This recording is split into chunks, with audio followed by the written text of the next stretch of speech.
In the fall of 2016, the small town of Maplewood was known for its picturesque scenery and quiet streets. It was the kind of place where everyone knew each other and life moved at a comfortable pace. But as October approached, a sense of unease began to creep through the town, casting long shadows over its cozy streets. It started with rumors of a clown spotted at the edge of the woods near the old, abandoned carnival grounds. At first, it was dismissed as a prank.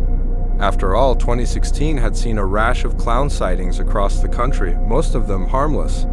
But as the days grew shorter and the nights darker, the sightings became more frequent and more unsettling. Sarah Thompson, a local high school senior, was the first to see the clown up close. She was walking home from her part-time job at the diner when she noticed a flicker of movement in her peripheral vision. Turning, she saw him, a tall figure in a tattered clown costume, his face painted in grotesque, smeared colors. His eyes were dark, empty pits that seemed to absorb the light. He stood perfectly still, watching her. Sarah's heart pounded as she quickened her pace, glancing over her shoulder every few steps. The clown didn't follow her, but his presence lingered, a haunting image burned into her mind.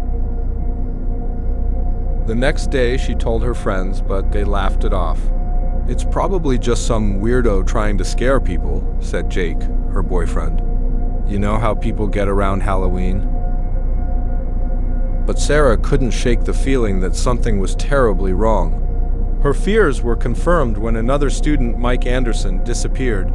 He had been last seen near the same wooded area where Sarah had spotted the clown. The town's small police force launched a search, but there were no clues, no evidence, just the lingering, oppressive feeling of dread. As Halloween night approached, the tension in Maplewood became palpable. Parents kept their children indoors, and local businesses closed early. The town's annual Halloween parade was canceled for the first time in decades. Yet, despite the precautions, the clown sightings continued, always at dusk, always near the woods. On October 31st, Sarah, Jake, and their friend Lisa decided to take matters into their own hands. Armed with flashlights and a sense of reckless determination, they ventured into the woods, following the path where the clown had been seen. The air was thick with the scent of decaying leaves and the sound of their own nervous breaths.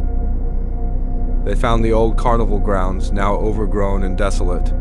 The rusted rides loomed like skeletal sentinels in the moonlight.